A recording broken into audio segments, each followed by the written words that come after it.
All right, Coach Williams here, and we are going to go over the review for Chapter 3.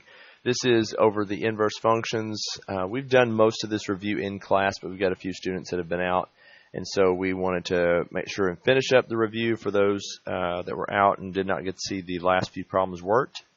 Also, for anybody who was not available to see the beginning of this review or just needed to go back over it, we wanted to give you guys options to look at this one more time. So I will go rather quickly through this because, again, most of everybody they've seen this part done already. And then also because you can stop and rewind and pause if you need to write some things down. They want us to graph the f of x. They want us to take f of x if it's not a one-to-one, restrict the domain. And then they want us to graph the inverse. Find the equation of inverse functions, show your work, state the domain and range of each function. And then up here, this nice little box here that's driving everybody crazy. We'll do this without a calculator. So we got to make sure we understand how to plug values in for x and get y values as the output. And we can just build our little x and y tables to do that to start out with. This is going to be a quadratic. If you look at this, it's x plus 2, and then that's in parentheses, and that's squared. So if we squared that, you'd have x squared plus 4x plus 4. So that's going to be a quadratic, and we know what that looks like. If you take a quadratic, the parent function is going to be a parabola, which we know is also not going to be one-to-one, so we're going to have to restrict this domain. But just to start out with, we know the domain of a quadratic is all real numbers.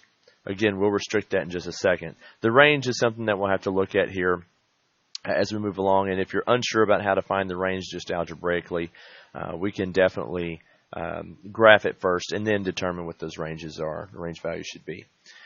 Here, this is a quadratic that only moves to the left 2 and doesn't move up or down, so we know it should start at 0 and go up.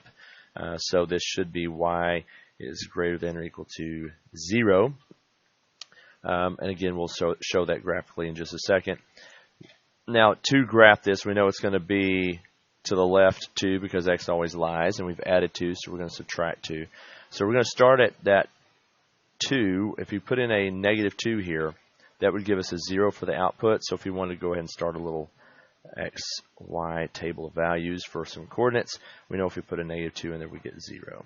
So at negative 2, it is 0. From there, we know it's going to go up, but where does it actually go? If we plugged in a negative 1 here, we'd get 1, and we square that, we get 1. So we'd have 1 and 1.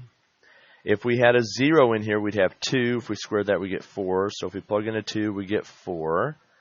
So at 0, plug in 0, not 2. If we plug in a 0, we get 2, and 2 squared is 4. So this will be the point on that side. This is just going to mirror across to the left. So if we went to negative 3, we'd have a negative 1, but square negative 1, you get 1. And then again at 4, you'd end up with a positive 4. So at negative 3, you would have 1. And at negative 4, you would have 4. Negative 4 would be a negative 2. When you add those together, then you'd square it, you get a positive 4. Okay, so this is what our graph is going to look like right here, roughly, and again, moving quickly here. This is not going to pass the horizontal line test, and that is what we're looking for the one-to-one. Does it pass the horizontal line test? That's what we're looking to see. So does it pass the horizontal line test? No. And since it does not, we're going to restrict this, and we're going to take off this left side of the graph.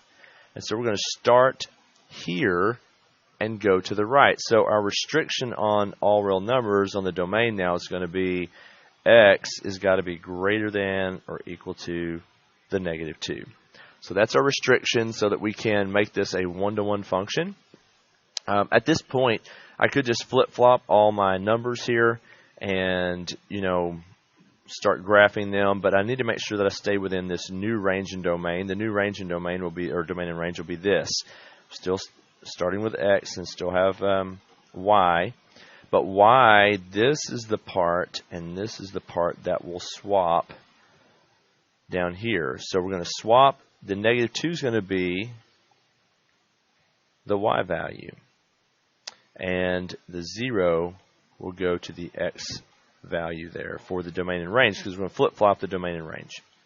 And if I wanted to look at this right here and just take these points that are already plotted, I could go ahead and just move them across this y equals x line. Just put a little dotted line here to show you what we're doing.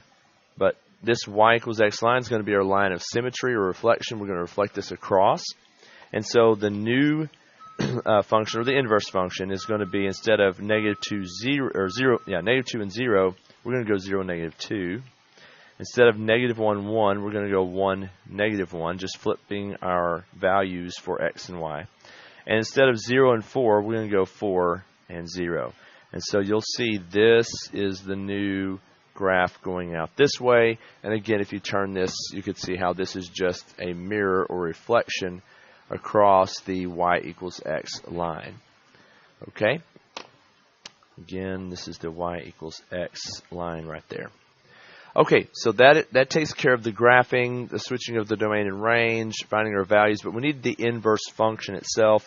And so what we're going to do is we're going to take the original function, put y in place of f of x, but we're going to switch our x and y's and solve for y. So we're going to have x equals y plus 2 squared, and then we're going to solve for y. So we're going to take the square root of both sides,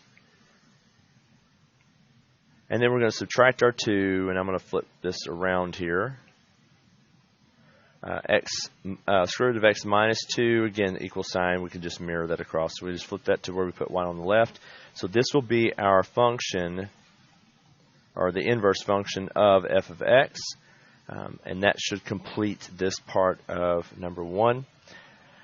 And again, if you need to slow that down, or you can actually change the speed on your, if you're watching this on YouTube, change the speeds where it slows me down, where I'm not talking 90 miles an hour. Or if you need to pause, rewind, whatever, you can get the notes and how to do this. Let's move on to number 2. On number 2, we have a fraction. And when we have a fraction, there's obviously going to be some restrictions on the domain, because the denominator here can't be a 0.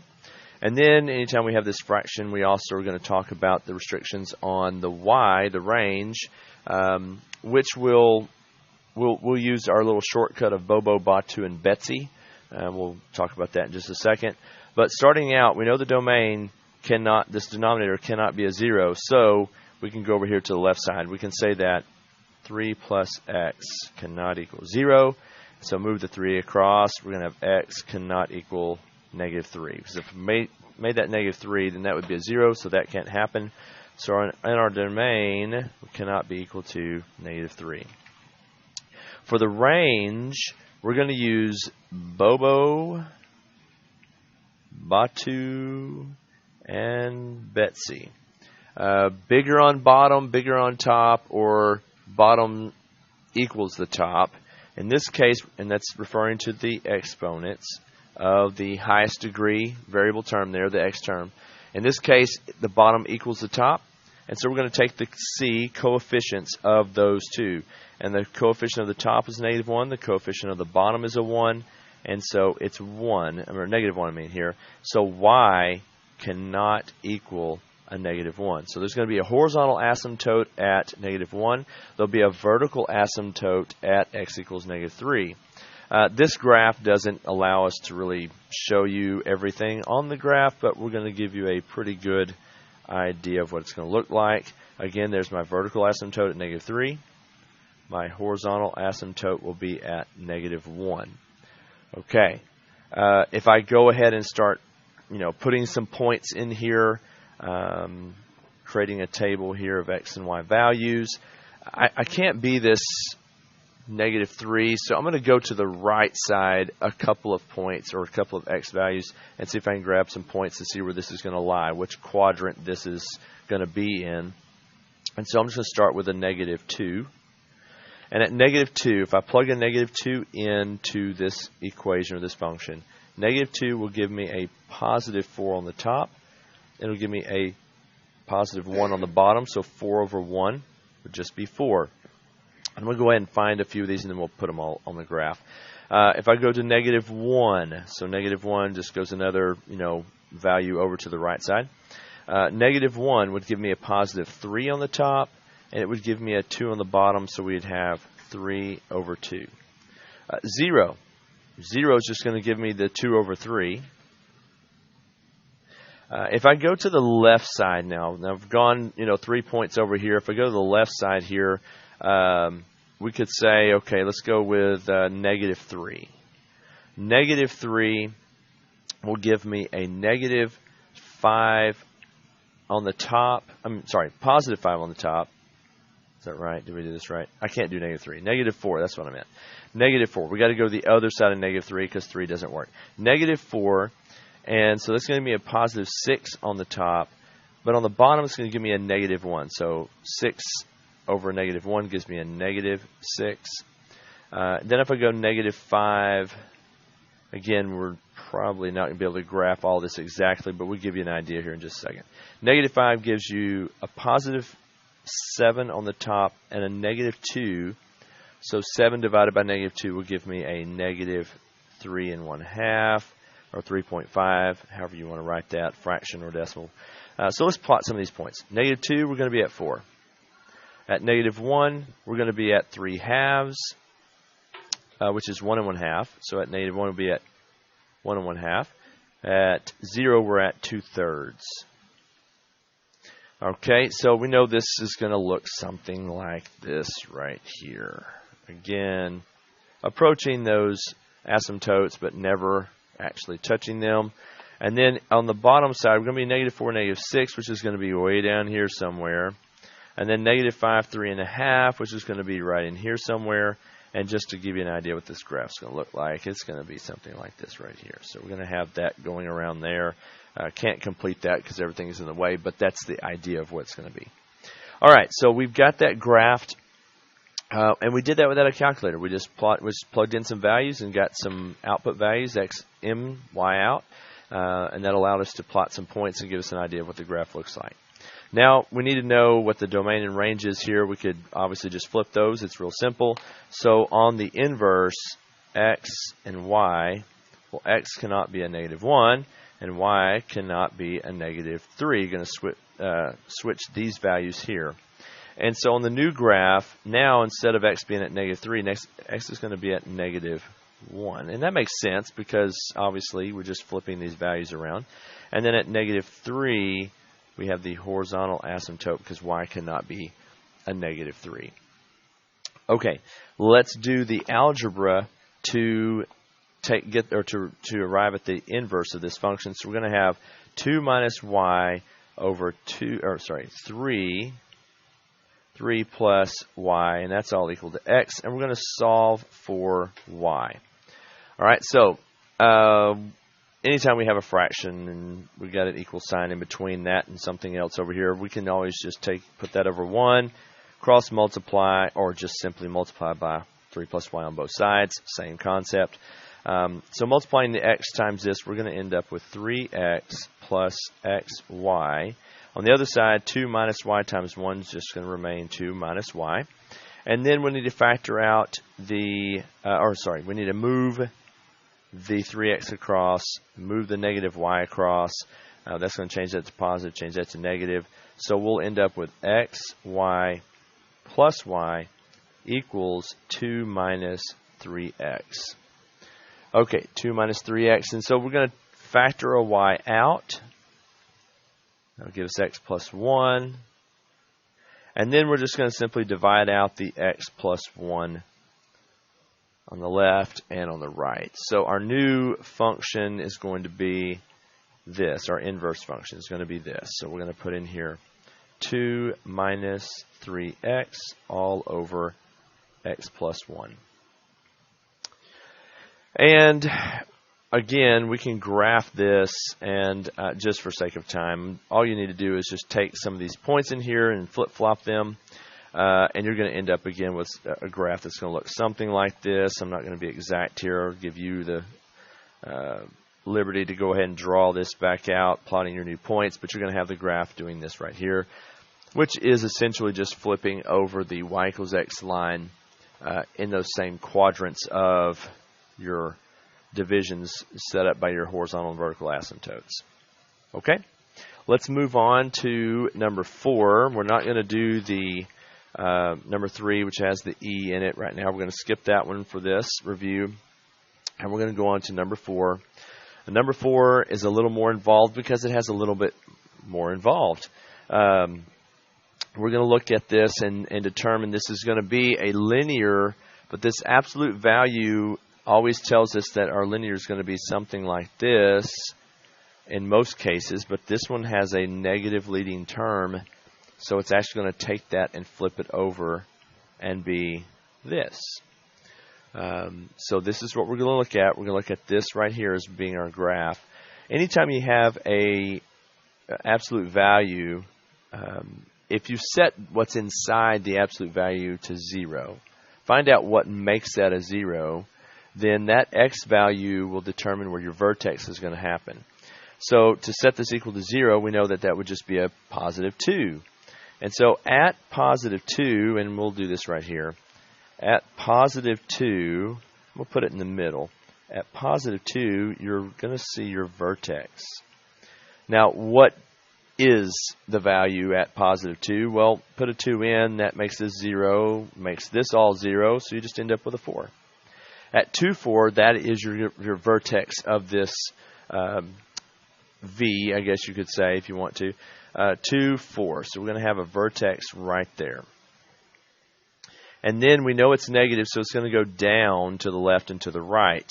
Now, the cool thing about this is we could plot some points if you wanted to, or if you just recognize that the slope is negative 2/3.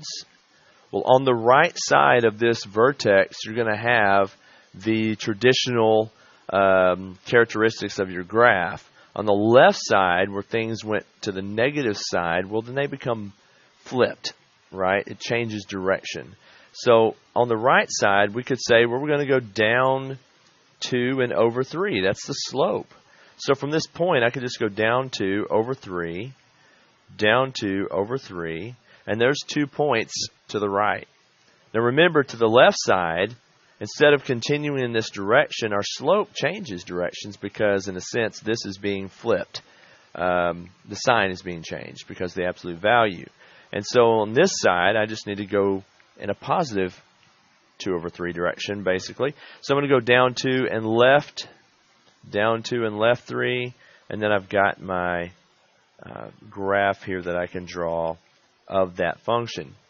Again, this one is going to have to be restricted because it will not pass the horizontal line test, and so we've got to restrict this left side and stop it right here.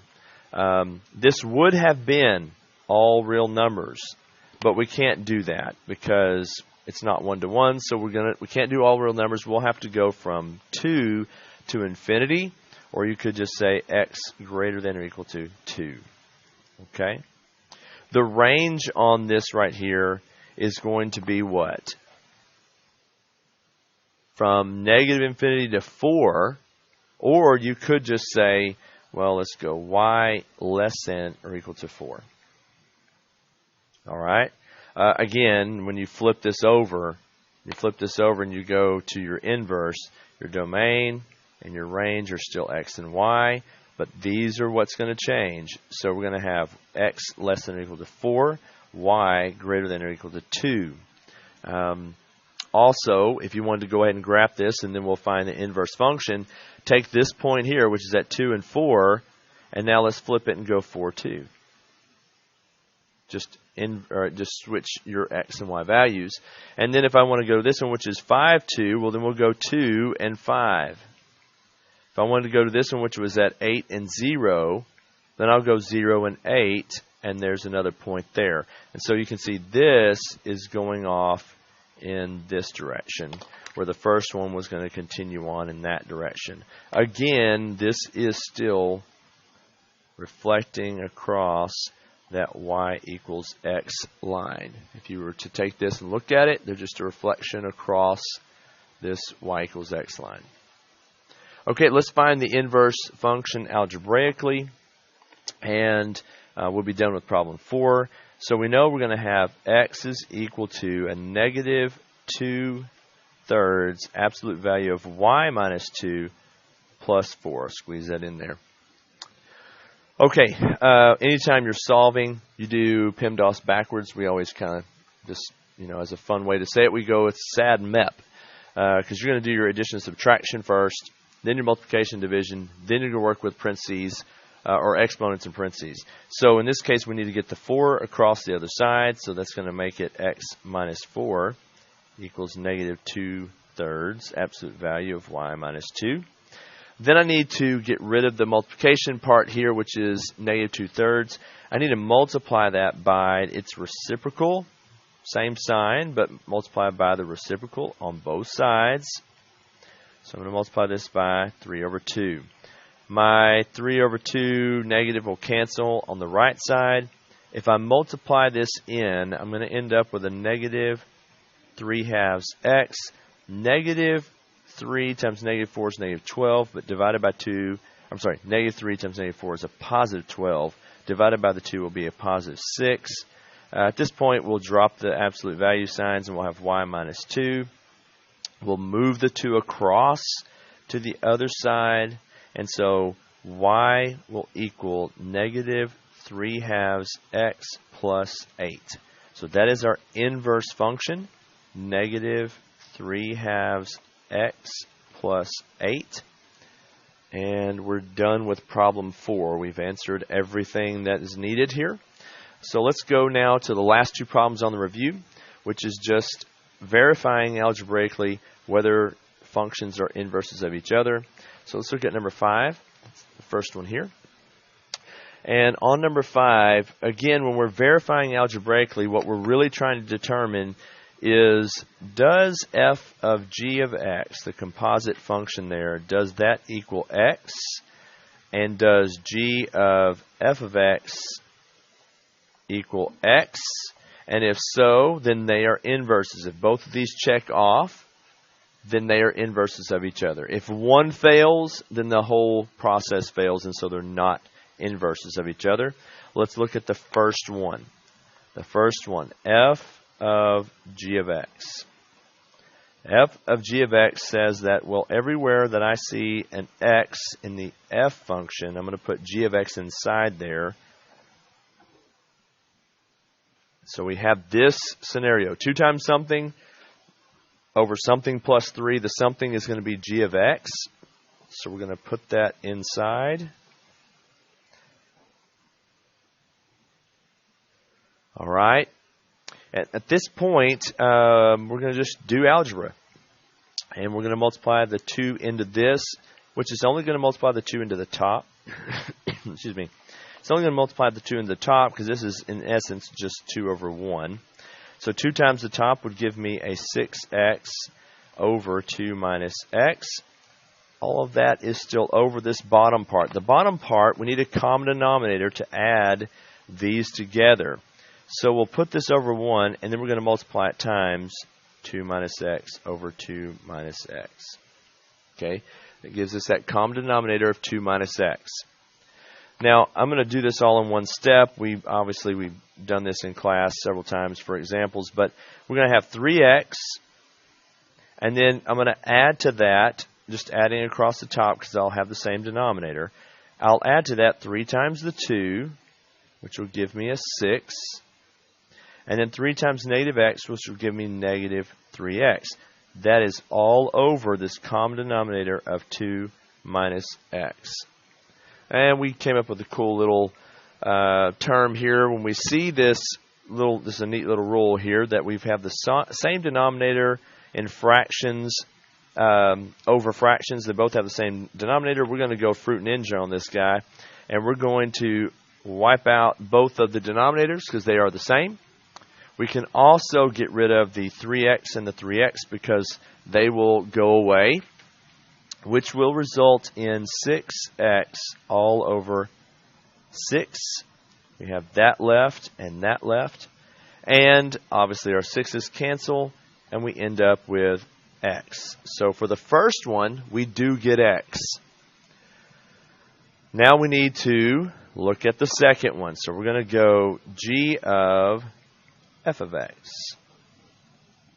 And g of f of x here is going to be the g function with f of x everywhere we see an x in the g function. So we'll have 3 times something all over 2 minus something. And the something is going to be this f of x function, which is 2x over x plus 3. 2x over x plus 3. All right, so again, I can just multiply this 3 over 1 into this top part, which will, again, give me 6x on the top. The denominator is going to be different here. It's going to be x plus 3. That's all going to be over, and here we'll also, like as in the first one, we'll have to get a common denominator, which we're going to have to multiply this one times x plus 3 over x plus 3. And doing that, this 2 times the x is going to give me 2x. 2 times the 3 will give me 6 minus the 2x, and all of that stays over this x plus 3. Might could have stayed in the same color purple, but that's okay. Once again, we're at this spot where we can eliminate the denominators that are the same in the fraction over the fraction.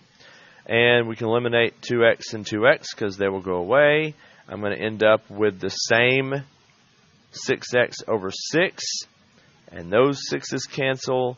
And the x is what's left. And so they are definitely inverses.